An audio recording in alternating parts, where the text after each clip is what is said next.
राम से राष्ट्र की चेतना का विस्तार।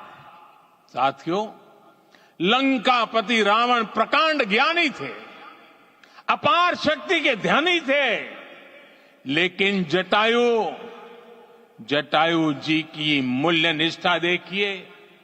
वे महाबली रावण से भिड़ गए।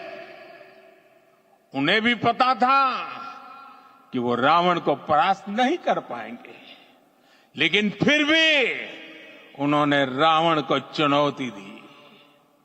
कर्तव्य की यही पराकाष्ठा समर्थ, सक्षम, भव्य, दिव्य भारत का आधार है। और यही तो है देव से देश और राम से राष्ट्र की चेतना का विस्तार। आइए हम संकल्प लें कि राष्ट्र निर्माण के लिए हम अपने जीवन का पल पल लगा देंगे।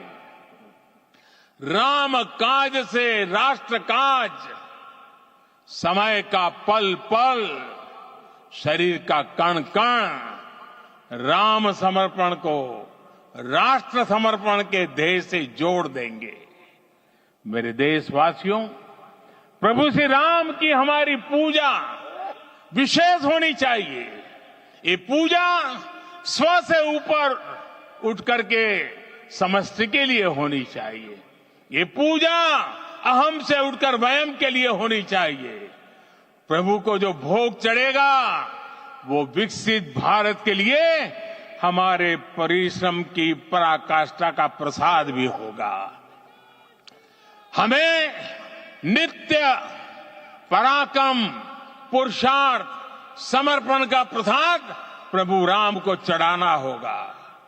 इनसे नित्य प्रभु राम की पूजा करनी होगी, तब हम भारत को वैभवशाली और विकसित बना पाएंगे। मेरे प्यारे देशवासियों, ये भारत के विकास का अमृत काल है। आज भारत युवा शक्ति की पूंजी से भरा हुआ है, ऊर्जा से भरा हुआ है।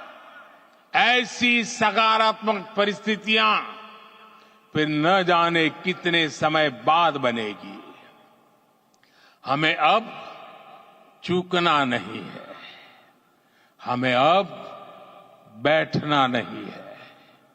मैं अपने देश के युवाओं से कहूंगा, आपके सामने हजारों वर्ष की परंपरा की प्रेरणा है। आप भारत की उस पीढ़ी का प्रतिनिधित्व करते हैं जो चांद पर तिरंगा लहरा रही है। वो 15 लाख किलोमीटर की यात्रा करके सूर्य के पास जाकर मिशन आदित्य को सफल बना रही है।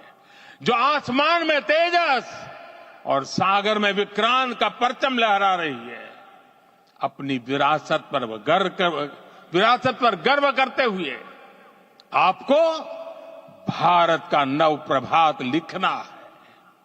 परंपरा की पवित्रता और आधुनिकता की अनंतता, दोनों ही पथ पर चलते हुए भारत समृद्धि के लक्ष्य तक पहुंचेगा। मेरे साथियों, आने वाला समय अब सफलता का है। आने वाला समय अब सिद्धि का है। ये भव्य राम मंदिर साक्षी बनेगा भारत के उत्कर्ष का, भारत के उदय का। ये भव्य राम मंदिर साक्षी बनेगा भव्य भारत के अभ्युदय का, विकसित भारत का। ये मंदिर सिखाता है कि अगर लक्ष्य सत्य प्रमाणित हो, अगर लक्ष्य सामूहिकता और संगठित शक्ति से जन्मा हो, तब उस लक्ष्य को प्राप्त करना असंभव नहीं है। ये भारत का समय है और भारत अब आगे बढ़ने वाला है। शताब्दियों की प्रतीक्षा के बाद हम यहां पहुंचे हैं। हम सब ने इस युग का, इस कालखंड का इंतजार किया है। अब हम रुकेंगे नहीं, हम विकास की ऊंचाई पर जाकर ही रहेंगे। इसी भाव के साथ रामलला के चरणों में प्रणाम करते हुए आप सभी को बहुत बहुत शुभकामनाएं। सभी संतों के चरणों में मेरे प्रणाम। सियावर रामचंद्र की, सियावर रामचंद्र की, सियावर रामचंद्र की।